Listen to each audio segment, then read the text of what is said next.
So in the first phase of our project, we screened 383 clients, and of those we took 222 clients on.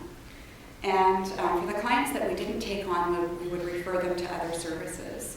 And then it shows sort of how it broke down in terms of our community therapists versus our student therapists and the different programs. When we excluded clients, there were a number of reasons. So we would have people who were calling for things that we're not offering. So people who wanted help with mania or addictions, or if they had high suicidal ideation, there were some things that we screened out. Sometimes people contact us, but we couldn't get back in touch with them, so there's another reason why we couldn't offer services. We didn't take people on at this time when they already had an existing service, so we were trying not to duplicate services. Occasionally, about 16% of the time, clients would just not want the service when we would describe it to them. And we would rule out people if they were too mild, and actually on our website we refer them to Mood Gym, is one of the things that we do. So we're not saying that everybody needs therapist-assisted internet CBT. We do have people who call from other provinces, and we don't take those clients on because we're registered to practice in this province. So in our first round, we were really advertising in the south, and now in our second round, we're actually expanding. In terms of our demographic profile, our users are typical users. So if we look at our profile of our clients, that's the same profile of our in-person clinics. The user looks a little bit like me. Well, okay, I wish it was 39, okay. So middle-aged, female, college-educated, working, married, not on medication, but about 60% of ours are on medication. And then about 50% are coming from our cities, and then 21% from a smaller city and 27% rural.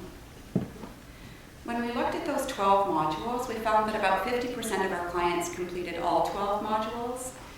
And then sometimes people would drop off at different points and wouldn't complete the full 12 modules. When we calculated that, that was equivalent to 1,868 sessions of therapy if they had come in person. So on average, it's 8 modules that clients are completing. What's interesting is even though they're not completing all 12 modules, they are online a lot. So you'll see that on average, they're on there 40 times they've logged in, 57 times if they're a completer, and 22 times if they had dropped out. They're engaged with us for a long period of time, longer than we initially thought. So if they're not completing, about 14 weeks, and if they complete, about 23 weeks. It's just showing how many characters they're writing. So they are writing lots. Even our people who are dropping out on average write quite a bit. This is the number of messages that are sent to our, from client to therapist. So on average, 17 messages. And the number of messages sent from therapist to client. And the number of phone calls. So we do allow therapists to call their clients if they want, but in general, it is primarily an email service. When we look at our outcomes, what we were really pleased about is we have really large effects.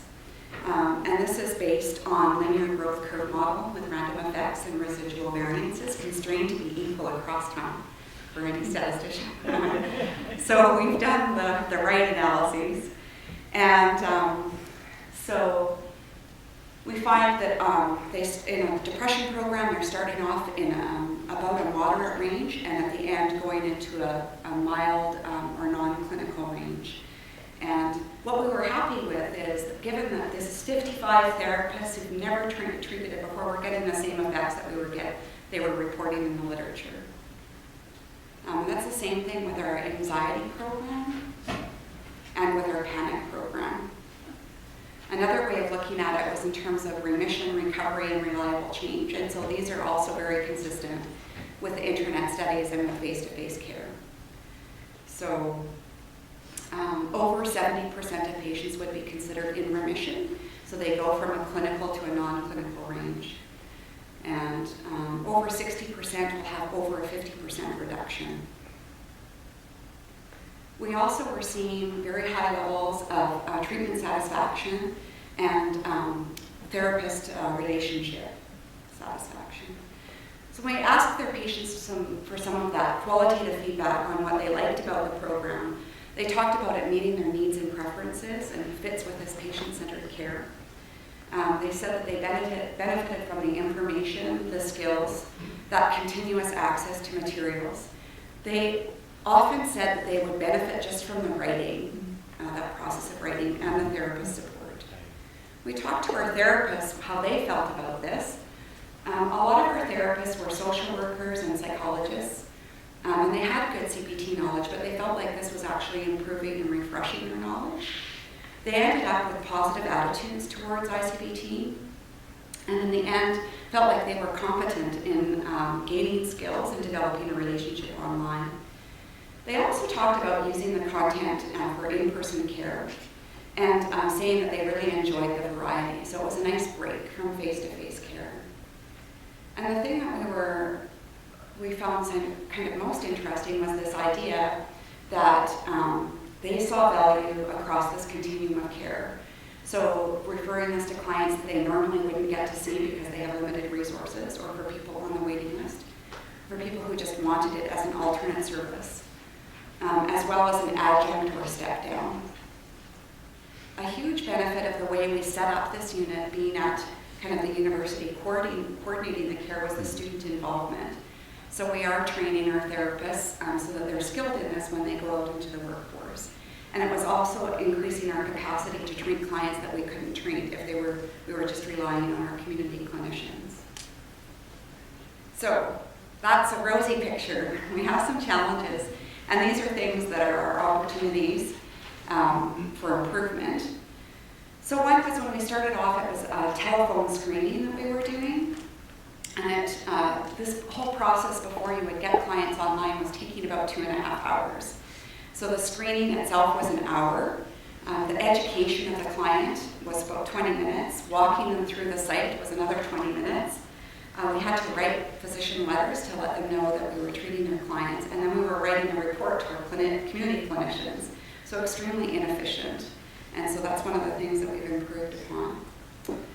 The other thing is that we did see in our data that most clients didn't want all 12 modules.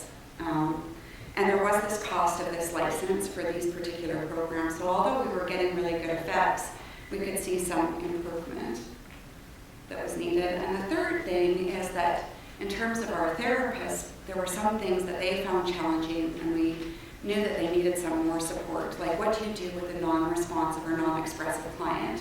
So you know what you do when there's somebody face-to-face and they're not talking to you, but what do you do when somebody's not responding to your email?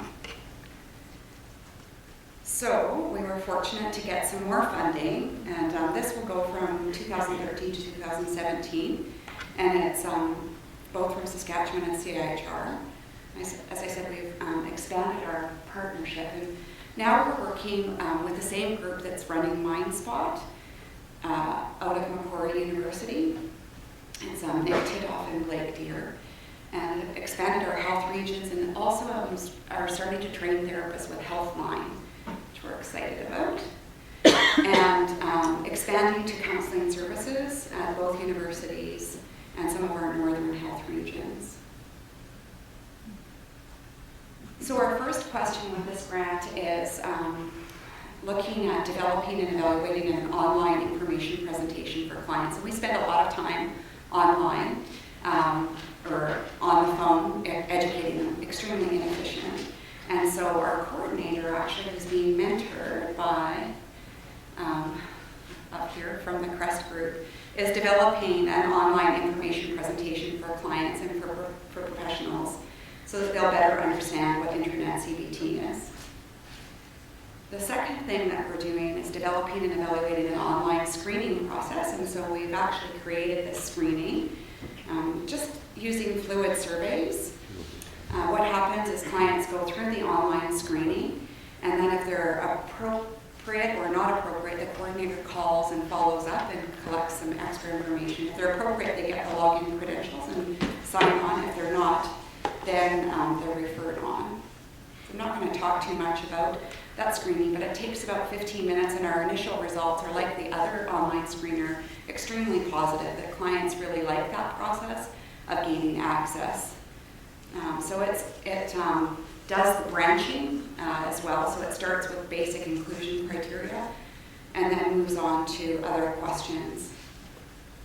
What we then do is take that online screening and can upload it to our online therapy user website so that it's available for the therapist, and it eliminates that need of writing a report. The third piece that we're doing is implementing and evaluating a transdiagnostic ICBT program. So we're spending a lot of time figuring out, should you get GAD or panic or depression online? And the group, through MindSpot, basically has developed and found a transdiagnostic program to be very effective. And so that's what we're looking at. And it's a much shorter program. So it's a 5-module program.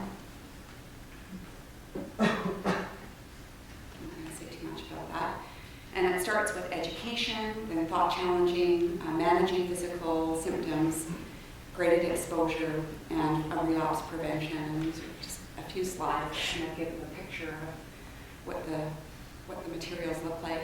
One thing that's really nice about this particular program is, so it's appropriate for anxiety and depression, and they have really nice resources that the clients can then download at the end of each session, so it's kind of a do-it-yourself guide, because there are a lot of clients that still want these materials. It also incorporates stories, so they get stories throughout each module of other clients who are going through this process. And then the other piece about this is it has these core modules, but for clients who have other problems, there's additional resources that the therapist can direct them to, so it's more of a tailored approach. And then it also has these therapist contact guides, so it gives a lot of direction to therapists about what you should be writing about for module 1, 2, 3, 4, and 5, and includes automated emails that go out to the client. So we're continuing with the model that we have where we're screening clients, we then match them with one of the therapists within these health regions. At the end of this, our goal is to really talk to providers and to managers about their perceptions of therapist-assisted ICBT, strengths and challenges, and look at future development.